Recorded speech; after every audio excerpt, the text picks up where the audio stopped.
Hello friends, session 61.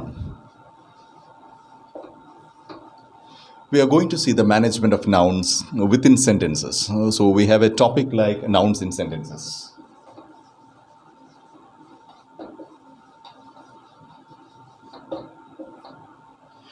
Without further deliberation, we can go into some sentence patterns and see how nouns are used there. വാചകങ്ങൾക്കകത്ത് നൗണുകളുടെ പ്രയോഗം എങ്ങനെയാണ്, നൗണുകളുടെ management എങ്ങനെയാണ് എന്നുള്ളതാണ് നമ്മളിവിടെ discuss ചെയ്യുന്നത്. അതിന് പ്രധാനപ്പെട്ട കാരണം, ഒരു നൗൺ എന്ന് പറയുകയാണെങ്കിൽ ഒരർത്ഥത്തിൽ അല്ലെങ്കിൽ മറ്റൊരു അർത്ഥത്തിൽ ഒരു നൗൺ എന്ന് പറയുന്നത് ഒരു വിശദീകരണമോ അല്ലെങ്കിൽ ഒരു ഡെഫിനിഷനോ ഒക്കെയാണ്. Okay, it's an explanation or a definition of an idea or a concept. Okay, but it is not complete within the word itself. ഒരു ഒറ്റപ്പെട്ട വാക്കിനകത്തല്ല ഒരു പേരിന് അതിൻ്റെ പൂർണ്ണതയുണ്ടാകുന്നത്. ഒരു പേര് പ്രസക്തമാകുന്നത് അതൊരു വാചകത്തിൻ്റെ പരിസരത്തിൽ വരുമ്പോഴാണ്. നാം പറയുകയോ എഴുതുകയോ ചെയ്യുമ്പോൾ ഒരു പൂർണ്ണ വാചകത്തിൻ്റെ പരിസരത്തിൽ വരുമ്പോഴാണ് ഒരു നൗണിന് അതിൻ്റെ പൂർണ്ണമായ റെലവൻസ് ഉണ്ടാകുന്നത്, പ്രസക്തി ഉണ്ടാകുന്നത്, മീനിങ് ഉണ്ടാകുന്നത്. So how this is managed within sentences. ചില വാചകങ്ങൾ എടുത്തുകൊണ്ട് ആ വാചകങ്ങൾ എഴുതുമ്പോൾ അല്ലെങ്കിൽ പറയുമ്പോൾ എങ്ങനെയാണ് ആ നൗൺസിനെ ഡിപ്ലോയ് ചെയ്യുന്നത്, ഡിസ്ട്രിബ്യൂട്ട് ചെയ്യുന്നത് എന്നുള്ളത് നോക്കാവുന്നതാണ്. So two things are to be noted here. One, how to construct sentences using nouns. Second, how the nouns are getting their specific meanings. Okay, their specific references within the context of those sentences. ഈ രണ്ട് കാര്യങ്ങളും ശ്രദ്ധിക്കുക. Okay, അപ്പോൾ as we know that the first and the basic use of the noun in a sentence is as a subject. Okay, let us see this one as a subject. We say, take a sentence like, say, lockdown. Lockdown is declared. Okay, we go to some sentences first and we go to the explanations later. Okay, ഒരു lockdown എന്നുള്ള ഒരു നൗണിനെ ഒരു subject ആക്കിക്കൊണ്ട് we are creating a sentence. Lockdown പ്രഖ്യാപിച്ചിരിക്കുന്നു എന്നൊരു sentence. Let us see as an object. Lockdown affects people. Okay, people is another noun, but it comes in the object position. It comes in the object position. Let us see another possibility. Since there is an object coming here, there is a possibility of an indirect object also coming over there. So let us see that as an indirect object.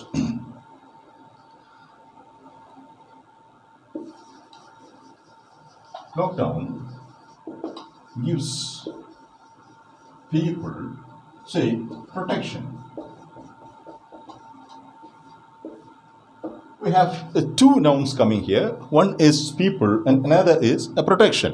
One, of course, is direct object and the second one is indirect object. Okay. We go to the definition, explanation later. Let us see further possibilities here. Say, if it can come as an object, it definitely can come as a complement as well. See a sentence like, say, a complement like, say, lockdown is restriction. Restriction is a noun, but it comes in the complement position. It's not the object there, it is a complement there. A complement position il varunu ennalladana. Okay, and if it come like this, let us see a second possibility for a complement. I say that it's an object complement.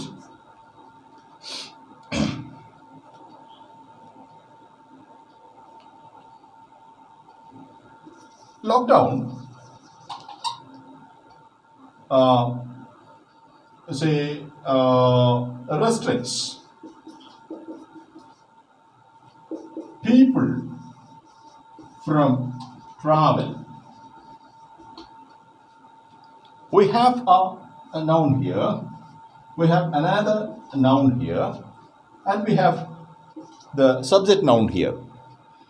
What is happening is that it restricts people, and people is in the object position, and travel comes after this particular noun, which is an object here, and it is complementing this noun. We will go to that later. Still, see, if you have a sentence like, say, lockdown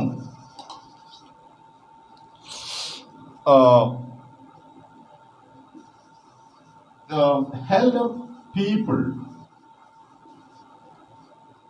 last month.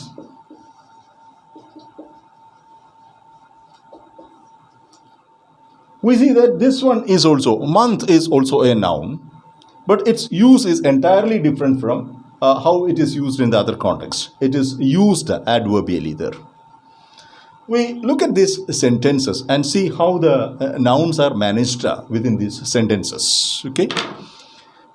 In sentence 1, lockdown is declared, lockdown പ്രഖ്യാപിച്ചിരിക്കുന്നു എന്ന ഒരു സെൻറ്റൻസിനകത്ത് നാം പറയാൻ ഉദ്ദേശിക്കുന്ന ഒരു അർത്ഥം, lockdown പ്രഖ്യാപിച്ചിരിക്കുന്നു എന്നതിന് കൂടാതെ നാം പറയാൻ ഉദ്ദേശിക്കുന്ന ഒരു അർത്ഥം, പ്രഖ്യാപിക്കുവാൻ കഴിയുന്ന ഒരവസ്ഥയാണ് ലോക്ക്ഡൗൺ എന്നതുകൂടിയാണ്. അപ്പോൾ ലോക്ക്ഡൗൺ എന്നുള്ളത് മറ്റൊന്നിൻ്റെയും പേരല്ല, പുറമേ നിന്നും എക്സ്റ്റേണലി പ്രഖ്യാപിക്കാവുന്ന ഒരു കണ്ടീഷൻ്റെ, ഒരു അവസ്ഥയുടെ പേരാണ് ലോക്ക്ഡൗൺ എന്നുള്ളത് കൂടെ ഈ ഒരു വാചകത്തിൽ നമ്മൾ ഉൾക്കൊള്ളിച്ചിരിക്കുന്നു. മറ്റൊരു തരത്തിൽ പറയുകയാണെങ്കിൽ ലോക്ക്ഡൗൺ എന്നുള്ള പദത്തിൻ്റെ, എന്ന നാമപദത്തിൻ്റെ, പേരിൻ്റെ, നൗണിൻ്റെ ഒരു തരത്തിലുള്ള സ്പെസിഫിക് ഡെഫിനിഷനാണ്. Something that can be declared is called a lockdown എന്ന ഡെഫിനിഷനാണ് നാം ഈ ഒരു സെൻറ്റൻസിൽ നടത്തുന്നത്.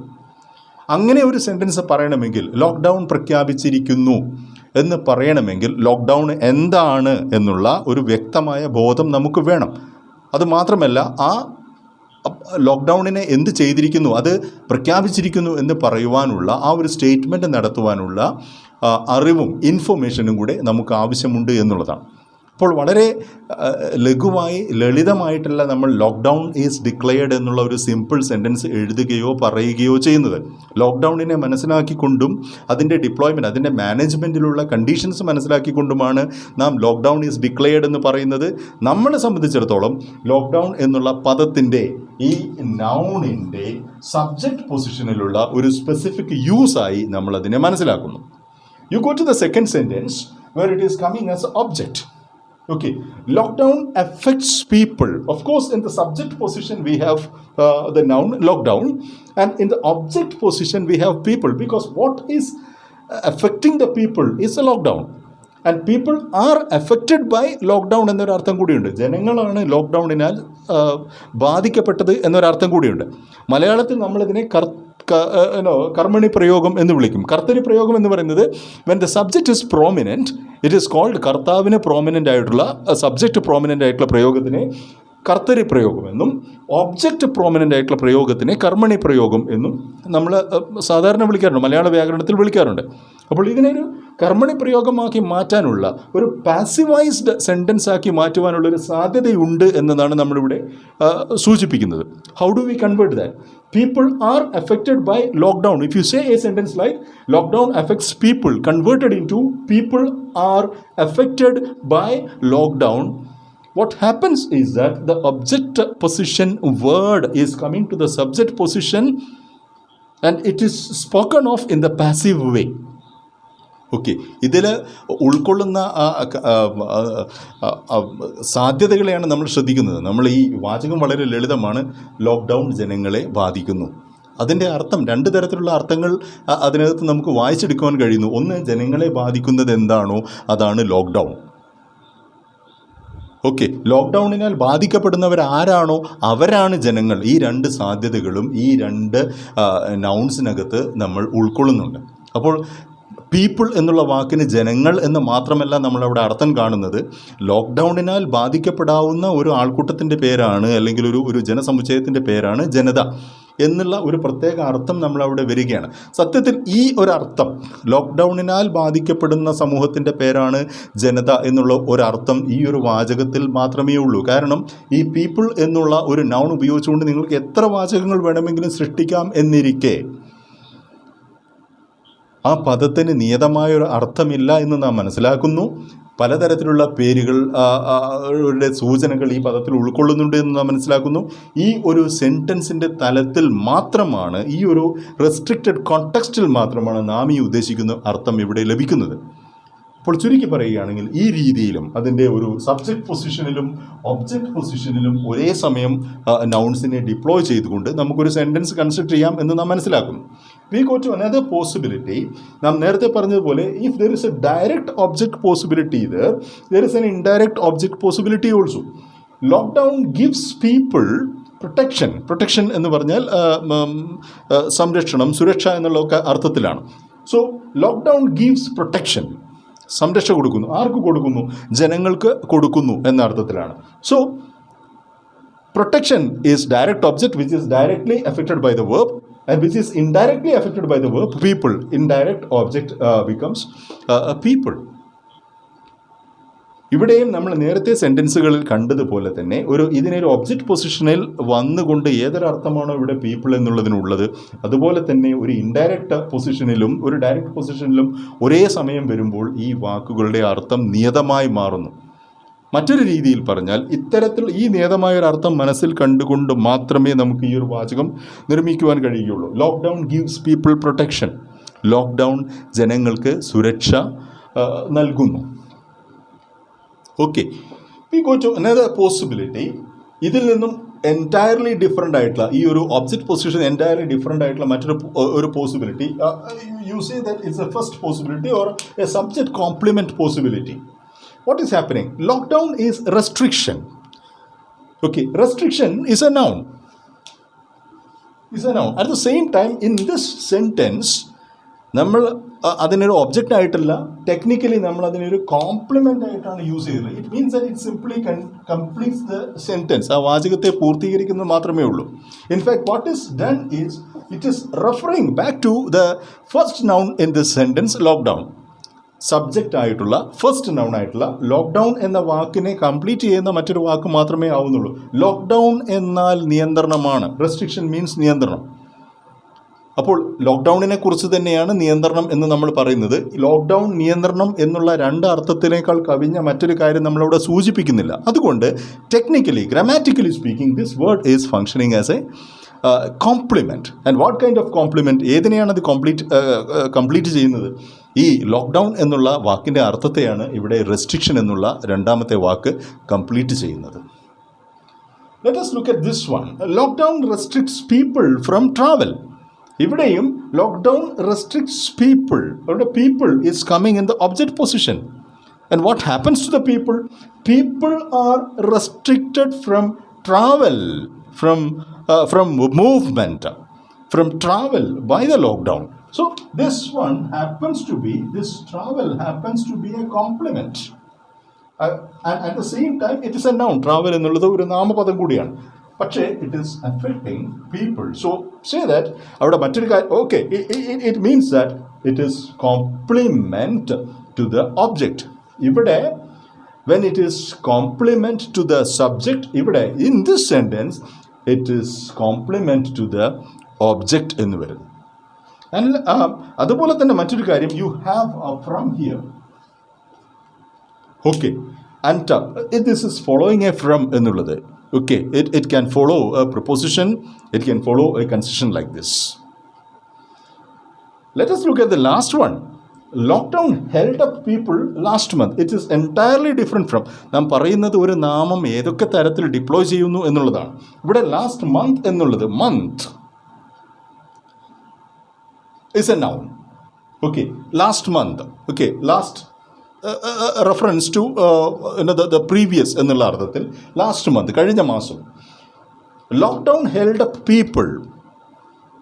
Of course, people, object. Last month is complement. What kind of complement?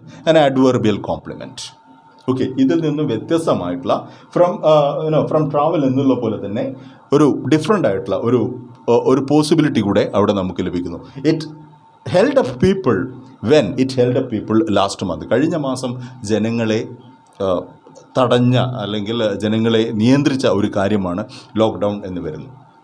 അപ്പോൾ ഇത്രയും ഒരു പാറ്റേൺസിൽ നിന്നും നമ്മൾ എത്തുന്ന ഒരു നിഗമനം എന്ന് പറയുകയാണെങ്കിൽ, ഇവിടെ ലോക്ക്ഡൗൺ എന്നുള്ള വാക്കിനോ അല്ലെങ്കിൽ ഡിക്ലറേഷൻ എന്നുള്ള വാക്കിനോ പീപ്പിൾ എന്നുള്ള വാക്കിനോ പ്രൊട്ടക്ഷൻ എന്നുള്ള വാക്കിനോ ട്രാവൽ എന്നുള്ള വാക്കിനോ ഒന്നും നിയതമായ അർത്ഥമല്ല ഉള്ളത്. നമുക്ക് അവയ്ക്ക് ഒരു പേരുകൾ എന്നുള്ള അർത്ഥത്തിൽ നിയതമായ അർത്ഥങ്ങളുണ്ടെങ്കിലും ഈ ഓരോ വാചകങ്ങളിലും അവ സ്വീകരിക്കുന്ന അർത്ഥം ആ വാചകത്തിൻ്റെ പരിസരത്തിലുള്ള അർത്ഥം മാത്രമാണ് എന്നുള്ളതാണ്. ഓക്കെ, ഇതിൻ്റെ നമ്മൾ എത്തുന്ന ഒരു നിഗമനം എന്താണെന്ന് വെച്ചിട്ടുണ്ടെങ്കിൽ, കൃത്യമായ ഈ ധാരണയോട് കൂടിയല്ലാതെ നാം ഈ നാമപദങ്ങളെ വാചകങ്ങളിൽ ഉപയോഗിക്കുകയാണെങ്കിൽ ആശയക്കുഴപ്പങ്ങൾ ഉണ്ടാവാൻ സാധ്യതയുണ്ട്. പലപ്പോഴും വാചകങ്ങൾ എഴുതി തുടങ്ങുമ്പോൾ, പറഞ്ഞു തുടങ്ങുമ്പോൾ നമ്മുടെ മനസ്സിൽ ഈ പറയാൻ ഉദ്ദേശിക്കുന്ന ആശയത്തിൻ്റെ നാമരൂപങ്ങൾ നമ്മുടെ മനസ്സിലുണ്ടാവും. പക്ഷേ ഏത് അർത്ഥം സൂചിപ്പിക്കാനായാണോ നാം ഒരു വാചകം എഴുതാൻ തുടങ്ങിയത്, അതേ അർത്ഥത്തെ തന്നെ മനസ്സിൽ വെച്ചുകൊണ്ട് തന്നെ വേണം അതിനെ അവസാനിപ്പിക്കുവാനായിട്ട്. ഇല്ലെങ്കിൽ ഇത് ആശയക്കുഴപ്പമുണ്ടാകും. ആ സെൻറ്റൻസിൻ്റെ ബിഗിനിങ്ങും അതിൻ്റെ എൻഡും തമ്മിലൊരു കോർഡിനേഷൻ ഉണ്ടാവുകയില്ല. അങ്ങനെ ഉണ്ടാവുകയാണെങ്കിൽ നാം എഴുതുന്ന ഇംഗ്ലീഷ് വാചകങ്ങളിൽ അല്ലെങ്കിൽ ഭാഷാവാചകങ്ങളിൽ ആശയക്കുഴപ്പങ്ങളും ആംബിവലൻസും ഒക്കെ ഉണ്ടായി വരാൻ സാധ്യതയുണ്ട്. So please take note of these different patterns. We will go to further discussions as we proceed with this. I think that this is explanation sufficient. Thank you.